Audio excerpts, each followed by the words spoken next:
এই ২-৩ দিন আকাশের অবস্থাটা ঠিক এরকম চলছে। সারা দিনটা বেশ রোদ ঝলমলে আকাশ, আর সন্ধ্যা হলেই ঝোড়ো হাওয়ার সাথে বৃষ্টি। এখন ঘড়ির কাঁটায় বাজে প্রায় 5:30।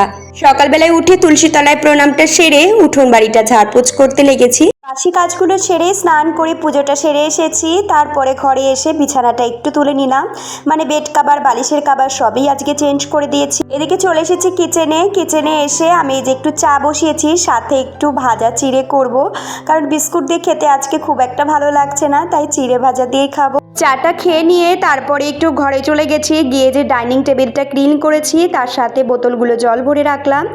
আজকে দুপুরে মসুরির ডাল করব, তার জন্য ডালটা কিন্তু সিদ্ধ বসিয়ে দিয়েছি। ভিডিওটা কিন্তু অনেকদিন আগেরই করা ছিল, কিন্তু শেয়ার করা হয়নি।